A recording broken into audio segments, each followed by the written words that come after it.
This is BBC One for the North West, and now Anna Bolter presents Inside Out, which follows the inspirational story of a man who was so moved by the tsunami disaster that he flew out to help.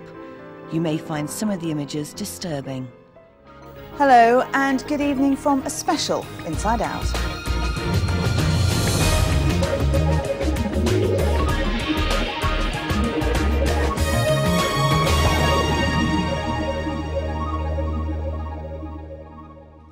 It's hard to think this week it will be 4 weeks since the tsunami happened. Most of us can remember exactly what we were doing when we first saw those awful images of its destruction. We've probably all given some money to the appeal. Many of us wanted to drop everything and rush out there and try to do something to help, but we couldn't. Well, tonight we follow the story of one man from the North West, John Farrington, who did what we wanted to do. He went and helped. The BBC gave him a camera to record what he saw, and what follows is a remarkable insight into what actually happened, and how a father's love for his young son inspired him to spend his savings and fly out to Thailand.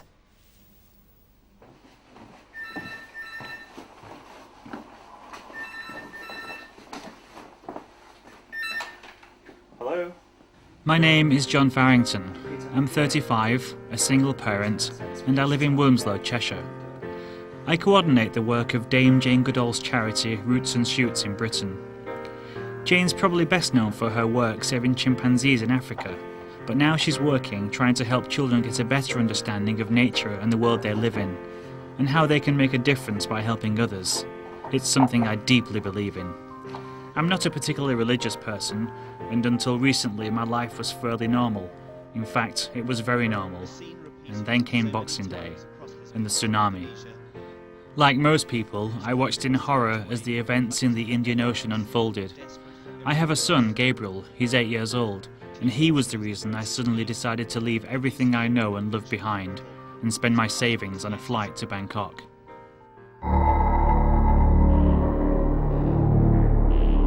I felt I just had to go and try and do something to help. Even if it was just a small thing, it would be worthwhile. It actually was an easy decision to make. It was all because of this photograph in the newspapers. He was holding up the arm of his son who had died, and it mentioned underneath that his son was 8 years old. And just seeing the chap's face and just seeing what he was going through, I could almost understand what he was feeling, but also at the same time couldn't comprehend what was happening at that point. I talked to Gabriel about what happened, and he told me, "Daddy, I want you to go because the people out there need help." That was how I found myself the next day on a plane to Thailand. 15 hours later, and as day turned to night, I stepped off the plane in Bangkok. Well, I've just got to Bangkok. It's about 7 o'clock in the evening, and I've just come up to Terminal 1. I've been told to head down to Terminal 2, where there's embassies there waiting people from Krabi, which I'm trying to head down there tonight, so I guess I'll head over there and see who else I can meet. I heard they might need some help in a resort called Khao Lak, a place I'd never heard of, and as it would turn out, a place I'd never forget. We've just got to Khao Lak. It's about 80 miles north of Phuket. It's really hard to try and describe what's happened here. This was once, it's night time now, it's about 8:30 in the evening, it's obviously dark, and it's New Year's Eve. And well, this was once a beach. It's piled high now with garbage, trucks, cars, boats, and about 100 yards behind me, in a tent, there's piles of dead bodies of those that were the most unlucky. And there's about 30 people here. It's a disaster relief centre right now. They've put tents up on this side of the road. That sense of, oh my God, like it's happened here, and getting out of the taxi, there was nothing apart from the tents. Just looking around, it was complete devastation. There was dirt everywhere and debris in the road and belongings everywhere. And just looking across the street, you could just see a pile of what turned out to be over 200 bodies, which had been collected and sorted that day, just across from where I got out of the taxi. And I thought to myself, well, I'm here now. It really happened. It really did happen. Gabriel seemed a lifetime away. Nothing had prepared me for this. What can I say? It's 10:30 on New Year's Eve, and the army, the Thai army, has just arrived into Khao Lak to collect. I'm not sure if they're taking all the bodies away, but there must be about 200 soldiers here, and they're gently putting each body into a body bag and putting them into the coffins you can just see behind me, and then I think they're going to load them up onto the trucks and take them away, possibly before morning. In the middle of it all, a wagon carrying more coffins arrived. I stopped filming to help them.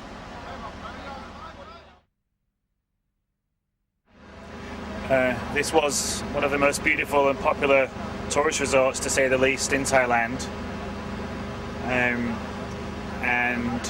now it's not. And the truck behind me, you can just see, is full of corpses, and they're just. It's really difficult to see all this. It was hard to think I was there on New Year's Eve, and that all around the world people were saying such a sad goodbye to a year that ended in tragedy, and welcoming in a new one with such despair instead of hope. In Bangkok, there was a muted greeting for the new year. We were unaware candles were being lit and prayers said for the dead, for in Khao Lak there was no sense of time, just a relentless grim task facing the army, and everywhere the silence of death. It's about 2 o'clock now in the morning. The army left about 20 minutes ago. It's very, very hot here, even at this time in the morning. And the stench of the decomposing bodies was absolutely sort of bearable at times. But the funniest thing just happened. They left a few minutes ago. And as soon as they left, they just got down the street and the wind just picked up, and for the first time since I've got here, you can actually smell the ocean. It's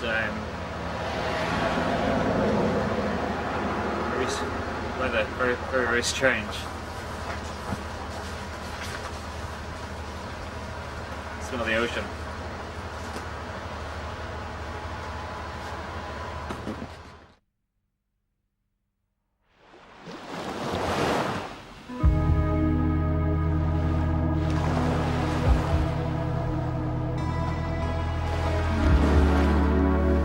This is the Khao Lak many people know from holiday brochures.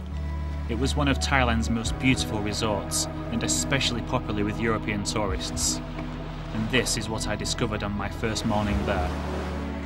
Well, it's Saturday morning. We've just woken up. I don't know what time it is just yet. I'm going to guess around maybe 6 or 7.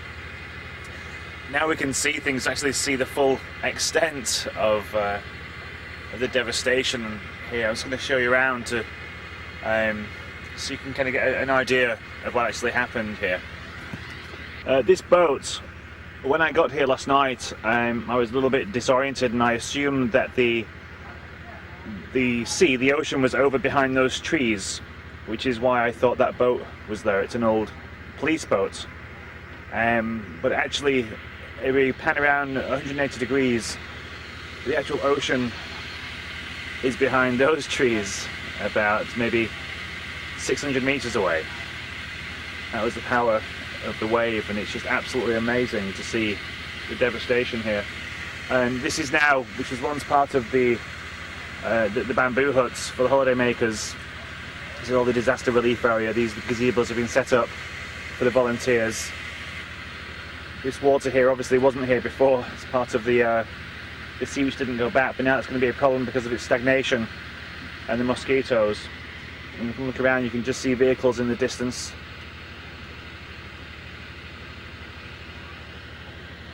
Absolutely incredible. What an absolute mess.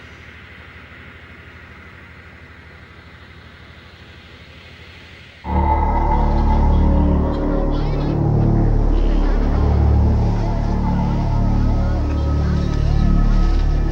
met one person that survived, and it was a British guy that had come to Thailand every year since he was a child with his family, and he was in his mid-40s now, but still come with his best friend.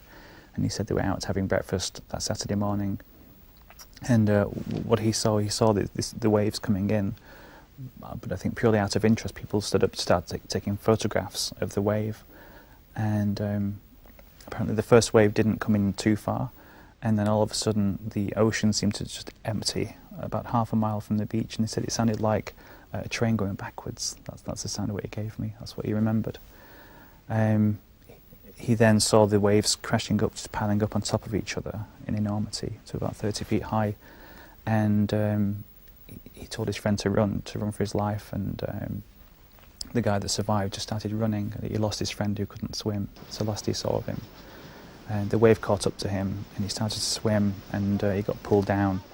But I guess fortunately for him, the wave was pushing him past a building site, and there were some Thai people working on the building, and they saw him and pulled him out of the water.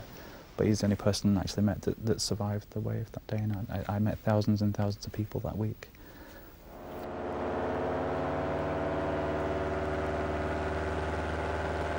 Seeing the devastation on the ground was a total shock, but you can only get a proper sense of what happened at Khao Lak and the power of the wave by looking from the air.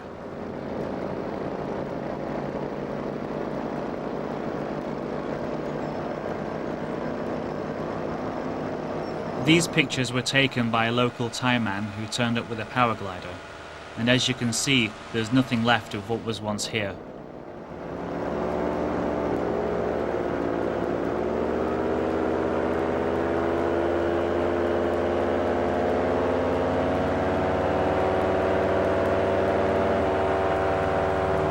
All that remained were the bodies, and with each passing day more and more were being discovered and brought into the disaster centre. I was based in these blue tents below here, helping coordinate the attempts to identify the missing, while across the road were the grim reminders of those found.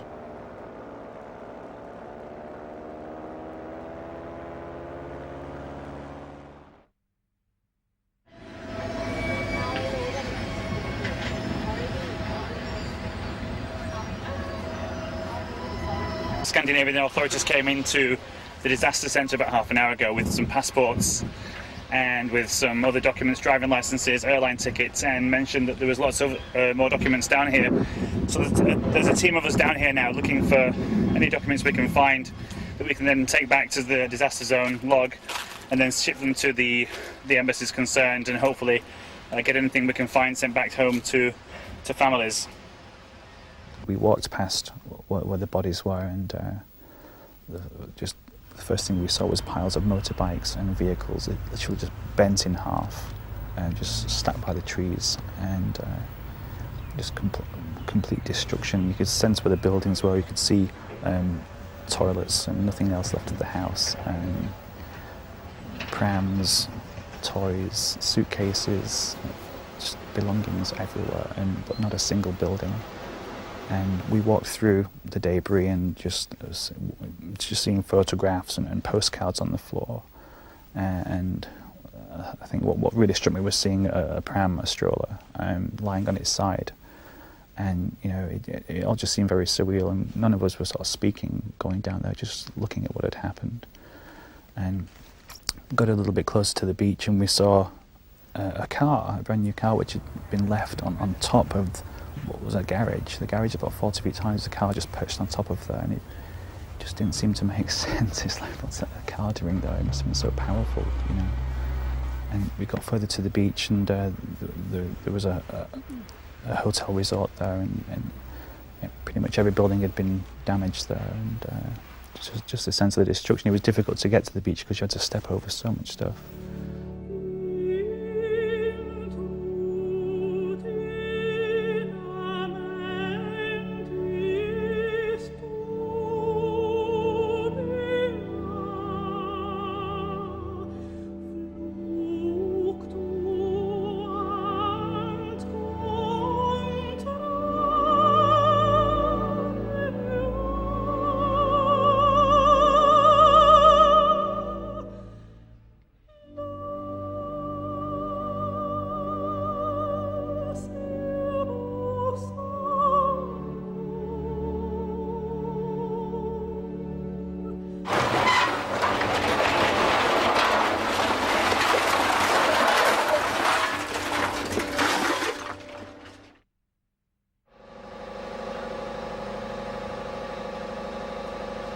Some local families turned up one night to see if they could identify any of their missing relatives, and it was so hard not to think of Gabriel at times like this. In the middle of it all, I met a woman doctor, and she told me about the kind of care the Thai authorities were giving to try and help identify people. On these people, we take a photo already, and we make a number. There was a doctor there that turned up to me. She was, I think she was in charge of when the bodies were received that day, she was in charge of photographing them and then taking DNA samples. And what I learned from her was everybody that arrived, they took a photograph first and they tagged it with an ID code, then took DNA samples. This happened during the day. And the pictures will then be put onto the internet for people to come and try and hopefully find out who these people are to make links. And then they had other volunteers that would wrap the bodies in muslin sheets, and then they were left there all day until the army arrived, and they'd come every night, put the bodies then into the white body bags, load them onto the vehicles and then take them down to the temple for storage until such time when the bodies could be identified. The next day, we began to see the results of the aid coming through. Trucks loaded with clothes began arriving at the disaster centre. They were for the local Thai people. Many of those who survived the tsunami were left with nothing but the clothes they were wearing. Word soon spread that help was here.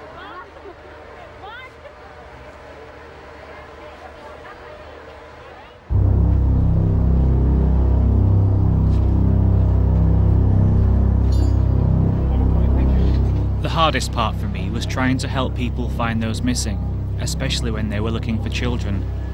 People would come to us and we'd take their details, and many of them would have photographs. By the time I'd been there 3 days, the photographs stretched along 2 sides of the tent.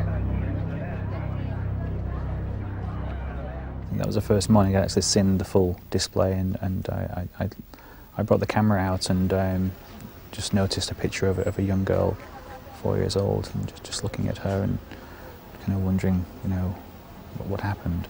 And again, always thinking of my own son and thinking of the anguish of the parents if they're still alive, and well, it must be because somebody posted a missing persons report for her. And that was particularly hard seeing that. What to expect if you try and go in? So I can pass this out then? Yeah. I can make copies and pass it out? Yeah. And this is a... So maybe on the 3rd or the 4th day, a British embassy official came through to see what we were doing, and they were very thankful that we were there. I don't think he was expecting us to be there. So we built up a very good relationship with him, and he was emailing me every morning the latest figures with regards to death toll and information to pass out to internationals looking for relatives, what to do, what not to do, where to go, where not to go, the numbers that we can call, websites to visit. So he would email that to me every morning, and I'd print it out and photocopy that to give to anyone that needed help looking for their lost relatives. Okay, that's great. All right, thanks a lot. Very much. No problem. All right, thank you. Cheers. This is home for me at the moment. It's not much, but it's really all we need. The local Thai people are being very helpful. Coming out here, I didn't know what to expect, but we're being looked after very well.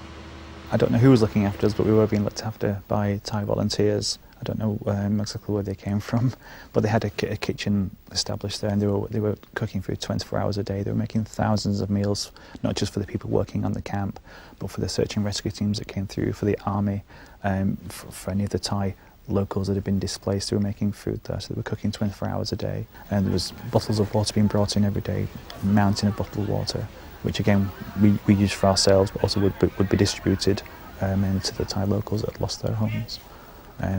And clothes too, everything was there, what we needed with regards to basic human needs. It was all met.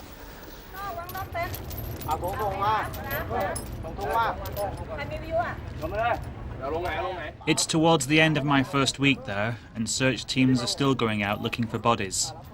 The Thai authorities recruited elephants, normally used for tourist trips, to help search the dense forests around Khao Lak. Scenes like this became a daily occurrence.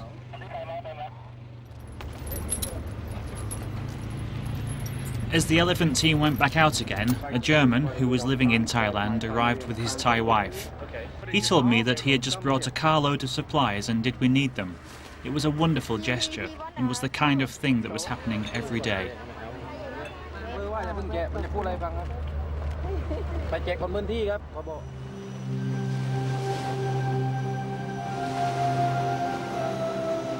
That evening, as the sun went down, I remember thinking how beautiful Cowlack is and how sad that it will never be the same again. Later that night, there's a frightening reminder of how vulnerable we are when new earth tremors shake the camp and we're told to quickly pack our bags and get on a lorry and head into the hills. I was petrified. I was really scared. I thought, my God, this could be my time now. We packed our belongings and the police and the army turned up to take us out of there. But what struck me was the Thai volunteers that were working there were huddled together under the kitchen gazebo and just crying and just so frightened. And I remember thinking, you know, you poor people, you've only just been through this just a week ago, and I'm so sorry that this is happening again. If it's going to happen, I felt so bad for them, more than for ourselves. And then I suddenly felt not vulnerable, like it doesn't really matter what happens to me, I'm just so sorry you feel this way right now.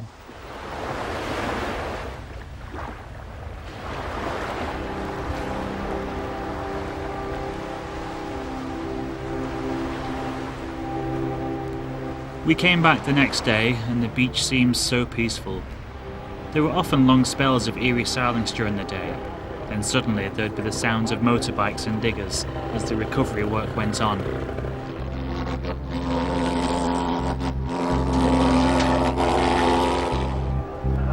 Most of our time was spent trying to sift through the information of passports or documents recovered, or helping coordinate some of the searches. And it may seem strange to say this, but it became hard for me to think about home, or even my son Gabriel. I found that I just completely detached myself from the situation and from the disaster. And having seen all those bodies on New Year's Eve and working with them, and you know, actually picking up bodies of babies, it just didn't seem real, and I wasn't able to relate to these as individuals. Even to the point where, having been there for a few days, I couldn't even think of myself as a parent. And you know, when I called home and my housemate said, "Do you want to talk to Gabriel?" I'd say, "No, not right now. I can't do. I'm not a father. I'm just here, trying to do something else."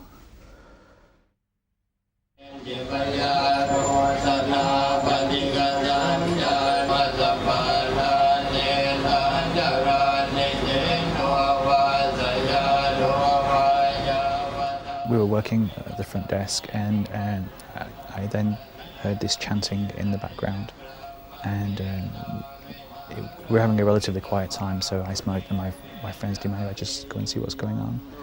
So I went over, and there were some Buddhist monks doing obviously a ceremony, a very peaceful ceremony. They were chanting, and I think that was halfway through my time there, and it was a very peaceful time where I sat down for half an hour and just held my hands together with them and just tried to sort of take in what they were doing. It was a very, very beautiful, it was a very, very moving, emotional time. I was crying for most of that time because, again, it was giving me time to think about what I was doing, and I didn't like doing that because there was times when I was able to start thinking about what I'd seen and what I'd smelt, and I'd begin to get very emotional, and I'd physically tell myself to stop thinking about that and get back to work. But at this particular time, I just had to sit down and just let it go for a while. It was daytime. It was very hot, but just to hear them chanting, and I didn't know what they were saying, but it all seemed very beautiful.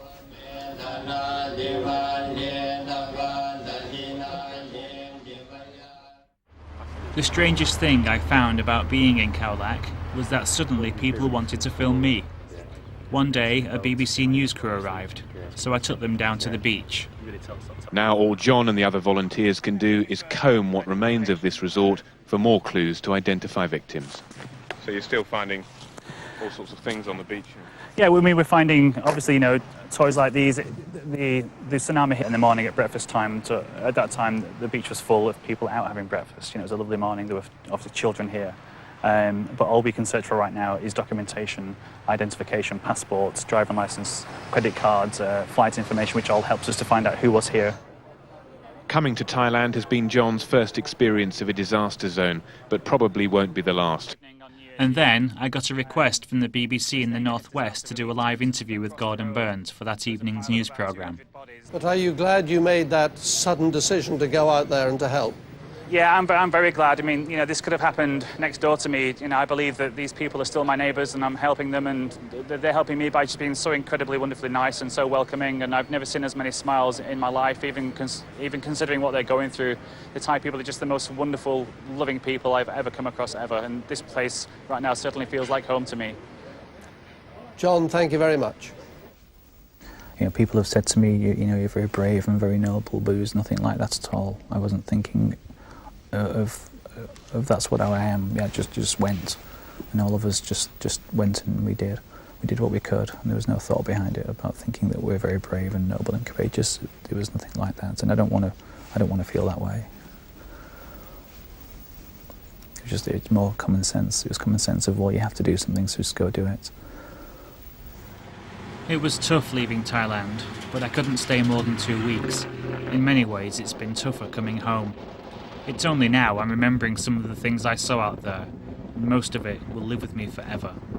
The first image I saw was a child wrapped in muslin, and probably about 3 feet long. I'm going to have a guess that, probably my son's age, about 8 or 9 years old, and that's what I always think about. That's what I always... Sorry. Yeah, just that image of that child.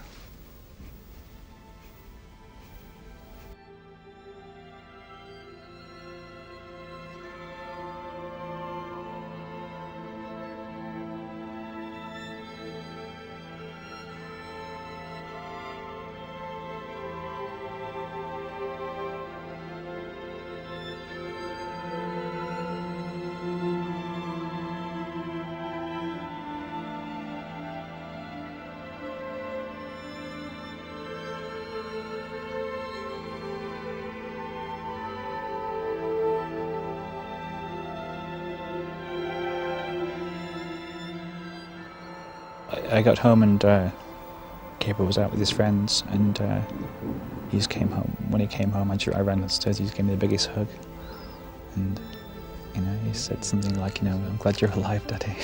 Gabriel was very scared that another wave was going to come out there when I was there. But something along the lines where, "I'm glad you're alive, and I'm glad no more wave came to get you." So it was good to be home.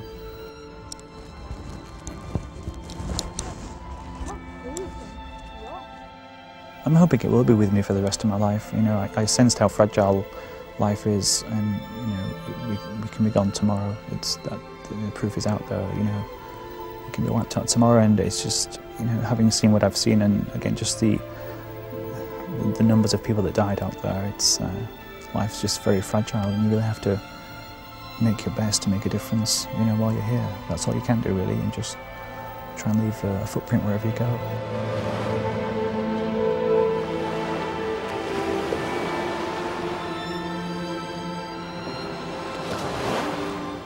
Well, if you want to know more about John and his experiences in Thailand, you can now talk to him on our website.